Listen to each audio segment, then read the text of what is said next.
Aprovechemos el tiempito que nos da el Señor esta noche. Voy a tratar de ser lo más directo y concreto. Josué capítulo 1, versículo 1 y 2. Dice así: aconteció que después de la muerte de Moisés, siervo del Señor, habló el Señor a Josué, servidor de Moisés, y le dijo: mi siervo Moisés ha muerto. Ahora pues, levántate y pasa este Jordán, tú y todo este pueblo, hacia la tierra que yo les doy a los hijos de Israel. Amén y amén. Vamos a dejar hasta allí. Muy bien. Para ubicarnos un poquito, ustedes recuerdan que el pueblo de Israel caminó 40 años por un desierto antes de llegar a la tierra que Dios les había prometido. Una tierra espectacular, dice la Biblia que fluye leche y miel, y era una tierra totalmente diferente porque ellos venían de una esclavitud de 430 años. Y se encuentran en este pasaje, en Deuteronomio capítulo 34 y el primer capítulo de Josué, en la transición de pasar del desierto a la tierra prometida, y frente a ellos estaba el río Jordán. Pero eso no es lo importante. Lo que yo quiero que analicemos esta noche, bajo el tema ¿cuál es nuestro legado? ¿Cómo es el tema? ¿Cuál es nuestro legado? En pregunta, ¿cuál es nuestro legado? No sé si usted recuerda o ha visto o le han contado que cuando una persona está a punto de morir, casi siempre que una persona está a punto de morir, esa persona lo que trata de buscar es que le traigan a las personas más cercanas. ¿Sí se han dado cuenta? No sé si ustedes han visto morir a alguien, pero cuando alguien está agonizando en una casa, manda a llamar a sus familiares, sus padres mandan a llamar a sus hijos, su esposa, su esposo, quien sea, y casi siempre las personas cuando tienen la oportunidad, antes de fallecer, antes de morir, antes de irse de este mundo, antes de colgar los guayos, de poner las pies para adelante, como quieran decirle, las personas, algunos, especialmente no sé ahora, pero hace mucho tiempo era la costumbre de que siempre cuando moría, especialmente el señor de la casa, ese señor de la casa antes de morir daba unas instrucciones, o lo que nosotros llamamos la última voluntad del difunto. ¿Han escuchado esa frase? Esa fue su última voluntad. Y siempre las personas piensan en eso. Y usted se da cuenta que cuando una persona muere, nunca, casi nunca, manda que le diga: ay, por favor, quiero ver por última vez mi carro, o quiero ver por última vez mi reloj fino, mi Rolex fino.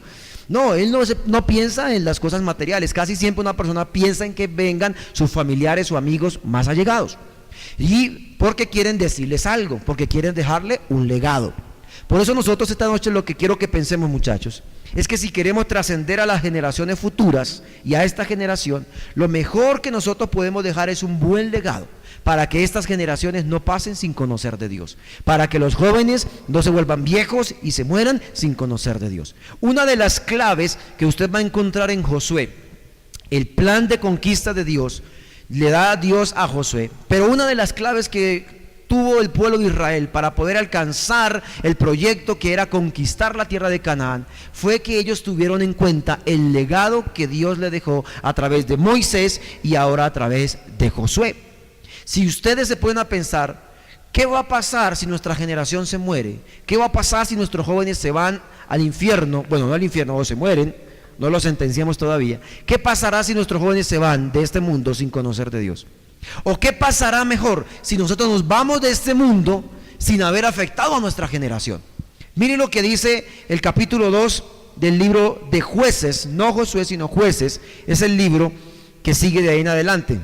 Escuchen, lo voy a leer. Jueces capítulo 2 versículos 6 al 10. Escuchen lo que dice. Cuando Josué se despidió del pueblo, los hijos de Israel se fueron a tomar posesión cada uno de su heredad. Está contando los últimos días o la muerte de Josué. Y luego dice: y el pueblo que había servido al Señor todo el tiempo que vivió Josué, también mientras vivieron los ancianos que sobrevivieron a Josué, los cuales habían sido testigos de todas las grandes cosas que Dios había hecho a favor de su pueblo. Pero mire lo que dice el versículo 8. Pero murió Josué, siervo del Señor, a la edad de 110 años. ¿Cuánto les gustaría morir de 110 años? ¿Sí les gustaría? A mí me gustaría poder llegar a los 110 años, no sé hasta dónde voy a llegar. Y luego dice: y lo sepultaron en la heredad de Timán Sera, en los montes de Efraín. Y el versículo 10, escuche: y murió también aquella generación, por lo que la generación que se levantó después de ellos no conoció al Señor ni la obra que el Señor había hecho por Israel. Ojo a este punto. Está contando y está diciendo que se murió Josué, se murieron los contemporáneos de Josué, se murió toda esa generación, y los jóvenes que se levantaron, ¿qué pasó? No conocían a quién, a Dios. ¿Por qué? Porque se les olvidó dejarles un legado, porque no transmitieron ese legado, y porque los que se levantaron no tuvieron en cuenta. Lo contrario sucedió cuando Moisés muere. Moisés muere y Dios le levanta a Josué, y Dios todo lo que le había dado a Moisés se lo da a Josué, le dio un legado. Pero cuando Josué muere, cuando sus amigos mueren, no había quien recibiera eso. Ahora, yo les pregunto, ¿a ustedes les gustaría irse de este mundo sin afectar a este mundo? Y no es solamente que ustedes piensen, ¿qué voy a hacer por la vida? ¿Qué voy a hacer para ganarme la vida? Es lo que piensan muchos jóvenes hoy. Estudiar, salir de la universidad, trabajar y trabajar y trabajar y ganar plata para ganarme la vida. ¿Sabe que no es tanto cómo ganarse la vida, ni qué hacer con la vida? Escúchenme, es qué hacer por la vida, por esta vida que estamos llevando, muchachos. Y lamentablemente esta generación nos está levantando una generación que no está conociendo a Dios. ¿Y de quién es esa responsabilidad? ¿De ellos? No, de nosotros que ya conocemos de Dios. Mírenme acá, no se me distraiga, mírenme acá, es de nosotros. Es de nosotros. A Josué se fue bien, se fue de 110 años, la Biblia dice que se fue lleno de vida, dice otro pasaje, muy contento, y se fue para Dios, para el cielo, feliz y contento. Pero ¿qué pasó? La generación que quedó se murieron y nadie conocía a Dios. Y mire que lo más terrible es que cuando esto sucede, el pueblo vivió una época que alternaba años de prosperidad y años de esclavitud. La prosperidad venía cuando ellos se mantenían fieles a Dios, pero la esclavitud, los enemigos, las matanzas, la pobreza, la enfermedad venía cuando ellos eran infieles. Mire lo que sucede con el pueblo después de que Josué muere. Ahí mismo en Jueces capítulo 2, pero el versículo 12 continúa diciendo de la siguiente manera. Dice, y ellos dejaron a Jehová el Dios de sus padres. ¿Qué hicieron? Dejaron a Dios. Mire lo que dice. El Dios que los había sacado de la tierra de Egipto, y se fueron tras otros dioses, los dioses de los pueblos que estaban a sus alrededores, y los adoraron y provocaron la ira ¿de quién?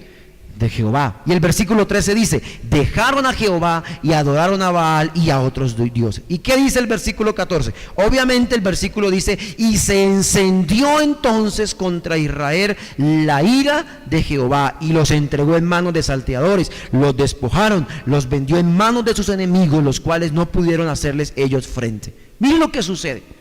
Se van detrás de otros dioses, y Dios lo que más les encargó por el desierto fue: no adorarán a otros dioses, no se levantarán ídolos, yo soy su único Dios. Y lo primero que hacen cuando se muere Josué y su generación es irse a hacer todo lo contrario. ¿Y qué pasó? Viene la esclavitud, dice que no pudieron hacerle frente, y ahí empieza años y años, un tiempo sí, un tiempo no. Y gracias a Dios, Dios levanta a otras personas, pero también pasa lo mismo, se mueren y la generación siguiente ya no conoce de Dios. Entonces, muchachos, Josué muere con tranquilidad.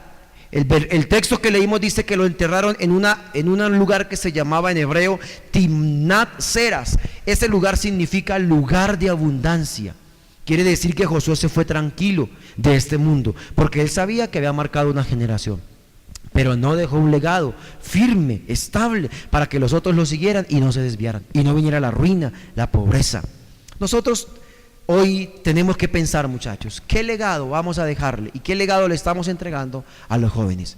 Y el mejor legado que podemos entregarle a los jóvenes de esta ciudad es el mensaje del Evangelio de Dios. Amén. Que conozcan de un Dios vivo, que transforma vidas, que cambia vidas, y que dejemos de perder la vida en trivialidades, muchachos.